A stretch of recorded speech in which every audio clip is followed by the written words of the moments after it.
Hello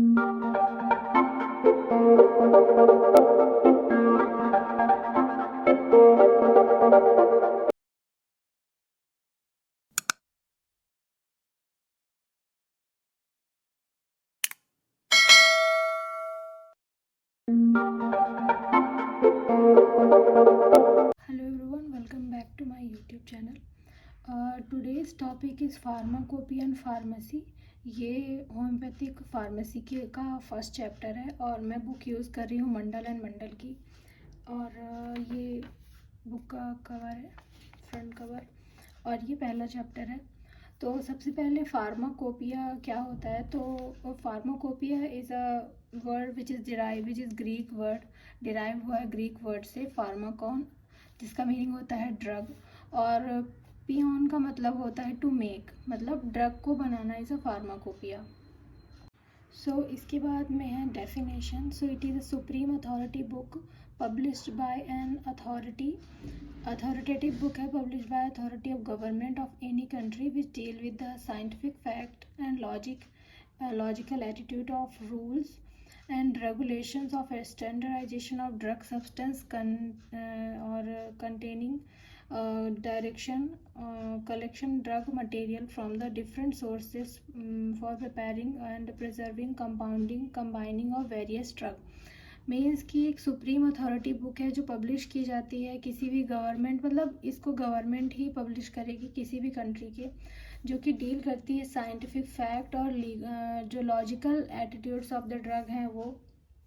इसके बाद में standardisation of the drug substance, उनका क्या कंटेन करते हैं, containing in direction collection of the drug material का कलेक्शन करना, उनका सोर्स क्या है प्रिपरेशन का, उसको प्रिजर्व करेंगे, फिर उसकी कंपाउंडिंग होगी, कंबाइनिंग होगी ऑफ द वेरियस सोर्स से जहाँ से भी, मतलब क्योंकि जो प्लांट सोर्स है, प्लांट सोर्स में लीव्स है, फ्रूट है, फ्लावर है, रूट्स हैं, जो भी कोई सब्सटेंस है उसको कैसे हम, मतलब कहाँ से उसका सोर्स है, वो कहाँ से उसको, मतलब कहाँ उसे प्रिजर्व किया जा रहा है, कैसे प्रिपेयर किया जा रहा है. प्रिपेयर तो वैसे हमेशा वाइल्ड प्लांट्स को ही लिया जाता है.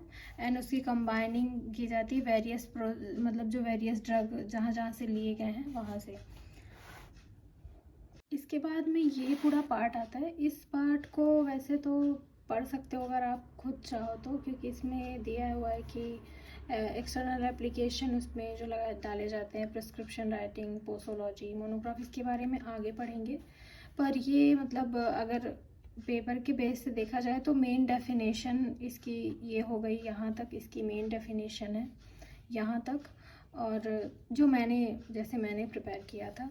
और इसके बाद में इसमें मेनली अगर क्वेश्चन पूछा जाता है तो pharmacopoeia and type of pharmacopoeia, तो फिर यहाँ पे वापस से दिया हुआ है. अगर आप बुक में, मतलब आप पेपर में लिख रहे हो और बुक से याद कर रहे हो या फिर नोट्स बना रहे हो, तो आप सबसे पहले उसका जो ग्रीक वर्ड है किस चीज़ से डिराइव हुआ वो, इसके बाद में जो उसकी डेफिनेशन है वो आप लिख दो.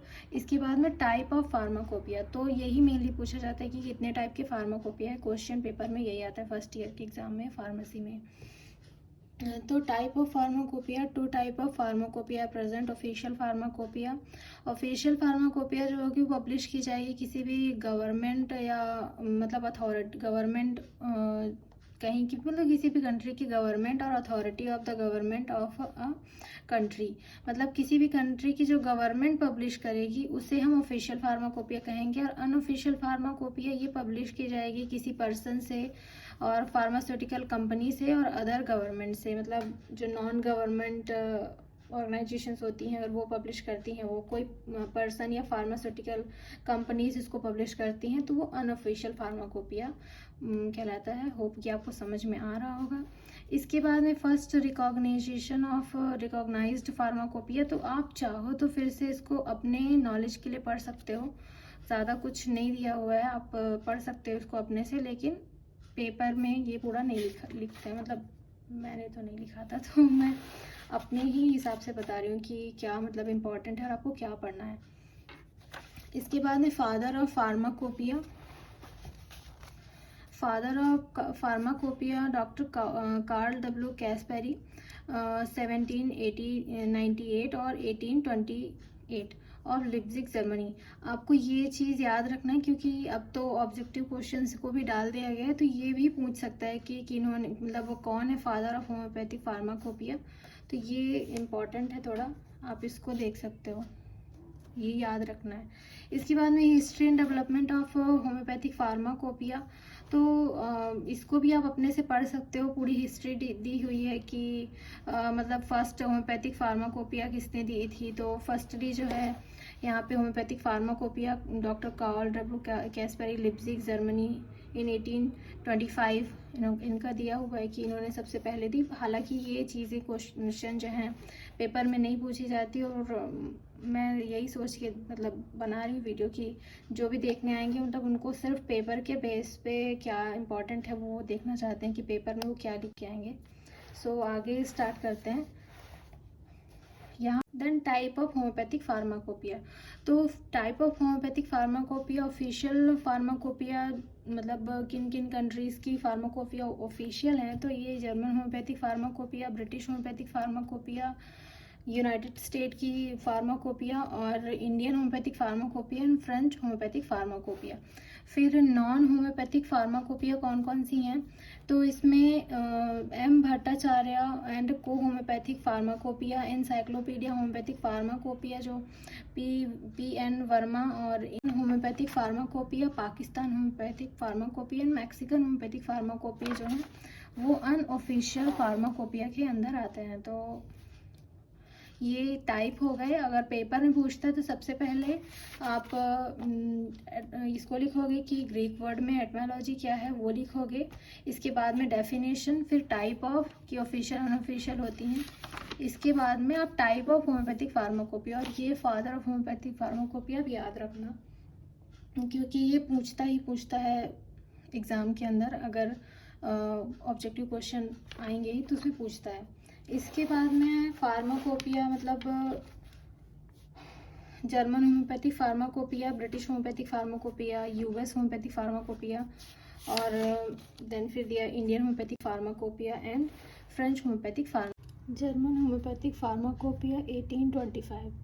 So first homeopathic pharmacopoeia was published by Dr. Carl W. Kasperi of Leipzig, Germany. तो फर्स्ट होम्योपैथिक फार्माकोपिया जो पब्लिश की गई वो डॉक्टर कार्ल डब्ल्यू कैस्पेरी जो थे जर्मनी के, उन्होंने सबसे पहले जो है पब्लिश की। इसके बाद में ही published hypothesis homoeopathic dispensatorium for एरिस एंड एपोथिकल। There will be the first homoeopathic pharmacopoeia for physician and pharmacist. तो जो सबसे पहले होम्योपैथिक फार्माकोपिया बनी वो मतलब जो फिजिशियन थे और फार्मासिस्ट थे उनके लिए फर्स्ट आइडिया था कि किस तरह से होम्योपैथिक फार्माकोपिया का यूज़ मेडिसिन की प्रिपरेशन के लिए किया जाता है। Every new edition of the German homoeopathic pharmacopoeia contain new developments. इसके बाद में in the 1979 edition there was include of the new direction methods such as spectral analysis। तो सबसे पहला जो इसके बाद में बुक जब आ गई, इसके बाद में जो पहला एडिशन था वो 1979 में, मतलब जो फर्स्ट एडिशन आया था, जो फर्स्ट बुक बनी थी वो 1979 में आई थी। Hahnemann work has been so accurate that except for the technical changes the German homeopathic pharmacopoeia still follows direction। तो सबसे पहले जो होम्योपैथिक फार्माकोपिया थी उसमें मतलब किस तरह से मेडिसिन प्रिपेयर की जाती है उसका एक सही डायरेक्शन और एक एनालिसिस बुक के अंदर दिया गया था। लेकिन डॉक्टर हैनीमैन, क्योंकि ये डॉक्टर कार्ल डब्ल्यू कैस्पेरी ने दिया था, लेकिन डॉक्टर हैनीमैन ने बाकी सब चीज़ों पे तो सही काम किया था, लेकिन उन्होंने फार्माकोपिया या फार्मेसी के बारे में नहीं बताया था। सो ये जो नया मतलब डॉक्टर कार्ल डब्ल्यू कैस्पेरी ने दिया वो एक सही डायरेक्शन दे रहा था और एक एनालिसिस किया हुआ था जिससे फिजिशियंस और फार्मासिस्ट को इसके बारे में नॉलेज मिला। Doctor William Schwabe of the Leipzig founded the homeopathic central pharmacy and manufactured sell and homoeopathic medicine in 1866। तो जो जब आप ये लिखते हो ना कि मतलब टाइप ऑफ फार्माकोपिया, तो टाइप ऑफ फार्माकोपिया में हर किसी में, चाहे जर्मन हो, ब्रिटिश हो, यूएस की हो, इंडियन हो, फ्रेंच की हो, फ्रांस की हो, किसी की भी हो, उसमें सेल और मैन्युफैक्चर के बारे में आपको पॉइंट ज़रूर डालना है, क्योंकि उसमें मेनली इसी के बारे में है कि कौन कौन से एडिशन आए, किसने एडिशन दिए, और सेल और मैन्युफैक्चर मतलब किस चीज़ के बारे में वो है, सेल, मैन्युफैक्चर या फिर कॉस्मेटिक्स के बारे में, इन सब के बारे में उस पर दिया रहता है। So doctor William Schwabe of the Leipzig founded, उन्होंने एक सेंट्रल खोला, homoeopathic central pharmacy to manufacture and sell of homoeopathic medicine 1866 में। He create the precise standard for the homoeopathic pharmaceutical production which was publish in 1872। इसके बाद में first edition of this work was published in 1929। So नहीं, first addition जो publish हुआ वो 1880 में publish हुआ, और देन इसके बाद में 1929 में सेकेंड एडिशन जो है इसका पब्लिश हुआ था। सो इसके बाद में this was a later revised and is known to that doctor William Schwabe homoeopathic अर्जनाइपुच which was subsequently accepted as the official German homeopathic pharmacopoeia or HAB. Today HAB serve as an international reference standard for homeopathic medicine. इसके बाद में German homoeopathic pharmacopoeia 2005 addition आई, जिसको publish किया Stephen बायंस ने, और फिर second भी उन्होंने पब्लिश किया था 17 जनवरी 2006 में। तो 2005 में या 2006 में, आप चाहो तो इसको पूरा मत लिखो, सिर्फ यहाँ तक कि इन्होंने सेकेंड एडिशन दिया यहाँ तक, क्योंकि मैंने अपने पेपर में यहीं तक मैं लिखी थी। क्योंकि अगर आप देखोगे कि इसका भी हो जाएगा, फिर ब्रिटिश होम्योपैथिक फार्माकोपिया का भी हो जाएगा, यूएस का भी हो जाएगा, तो वो पूरा मतलब आपके 4-5 पेज जो भी आप पेपर में लिख पाओगे, क्योंकि 10 मार्क्स का रहेगा तो 4-5 पेज तो लिखना पड़ेगा, तो वो उतना कवर हो जाता है। मैक्सिमम 4 पेज तो होना ही चाहिए, अगर आप लिख पाओ तो। 5 पेज नहीं लिख पाते तो भी चलेगा। तो इतना पॉइंट डालना सही रहेगा, क्योंकि 1 पेज के करीब ये ले लेता है।